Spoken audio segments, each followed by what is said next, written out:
1967 में हरियाणा विधानसभा में कुल 81 विधानसभा सीटें थी, जो अब बढ़कर 90 हो चुकी हैं। 1967 के हरियाणा विधानसभा चुनाव में कुल 43,87,980 मतदाता थे, जो इस बार के विधानसभा चुनाव में 4 गुना से ज्यादा बढ़कर 1,82,98,714 हो चुके हैं।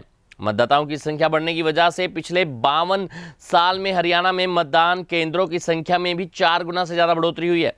1967 में हुए हरियाणा विधानसभा के चुनाव में कुल 4,741 मतदान केंद्र थे, जबकि इस बार होने वाले विधानसभा चुनाव में मतदान केंद्रों की संख्या बढ़कर 19,425 हो गई है। साल 1967 में बनी थी कांग्रेस सरकार। जी हां, साल 2014 में खिला था कमल। 1967 के हरियाणा विधानसभा चुनाव में 81 विधानसभा सीटों में से 48 सीटों पर कांग्रेस के प्रत्याशी जीते थे, जबकि 16 सीटों पर निर्दलीयों की जीत हुई थी। 12 सीटों पर भारतीय जनसंघ के प्रत्याशी जीते थे और बाकी 5 सीटों पर अन्य दलों की जीत हुई थी। 2014 में हुए हरियाणा विधानसभा चुनाव में राज्य की 90 विधानसभा सीटों में से 47 पर भारतीय जनता पार्टी, 15 पर कांग्रेस, 19 पर इंडियन नेशनल लोकदल, 5 पर निर्दलीय और बाकी सीटों पर अन्य दलों के प्रत्याशी जीते थे।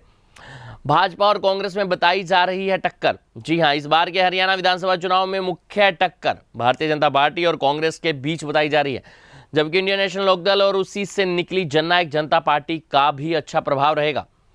पहले चुनाव में विधानसभा पहुंची थी 4 महिलाएं। जी हां, हरियाणा में पुरुष महिला अनुपात अन्य राज्यों के मुकाबले काफी खराब है, लेकिन हरियाणा की महिलाओं की राजनीति में एंट्री की शुरुआत पहले चुनाव से ही हो गई थी। 1967 के हरियाणा विधानसभा चुनाव में 8 महिलाओं ने चुनाव लड़ा था, जिनमें से 4 महिलाएं विधायक बनी थी।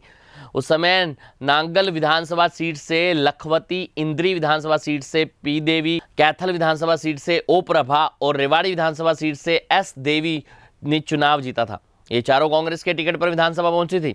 साल 2014 के हरियाणा विधानसभा चुनाव में 77 महिलाओं ने चुनाव लड़ा था और 13 महिलाएं विधायक बनकर विधानसभा पहुंची थी। हमारी खास रिपोर्ट।